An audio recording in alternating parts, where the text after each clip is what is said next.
So kanang ma'am kanang unsay yung mga strategies or approach or mga theories nga imong ganing gigamit sa imong classroom? So actually kay actually ang ginagamit jud nako kay kanigil ang theory ni Kuan Lev Vygotsky.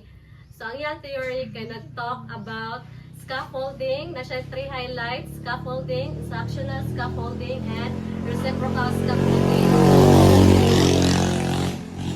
Wherein scaffolding mao to ang nag-highlight sa CPD, ang Zone of Proximal Development, where ang isa ka bata kanang ato siyang ato ang mahibal-an if need pa ba siya og more knowledgeable others or dili na. If ang bata gani mag-need siya og more knowledgeable others, mao na ang teachers mo guide sa bata kung unsaon niya ang paghimo or pagtudlo.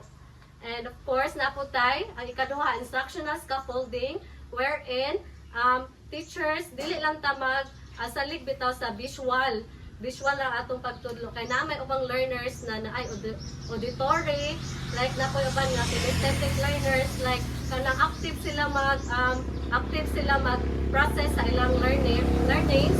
Ang uban yun ay auditory, like ang ubang learners kay kanang mas maka-learn sila if makadungog sila sa lessons. And ang last kay reciprocal teaching, wherein manani ang kanang relationship sa teacher and students nga mag-jive in sila, like ang teacher kay maka-learn po sa students, ang kapwa ng students kay maka-learn po sa teacher.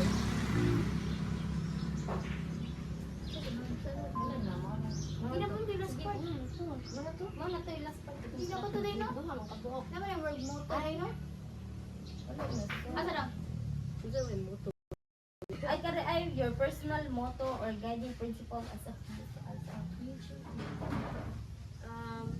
Ay, di, sa kami, kita man eh. Sige, mag-thank you na ta. Ay, iki-thank you na eh. Thank you. Salamat kayo sa inyong kaayo. Sige, ako lang. 3, 2, 1, go. Wow, grabe jud ang mga kanang taga sa Yes, inyo. daghan. Grabe jud kay mga taga sa inyo jud ba. Kay grabe kay sila makadagtudlo. Grabe ang mga learners nga amo sad nga nadunggan gikan siya ha. Nga pwede na mo magamit as a future magtutudlo. So, allow me to say thank you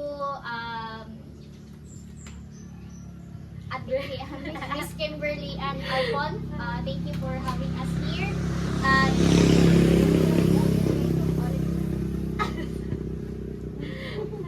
balik ba?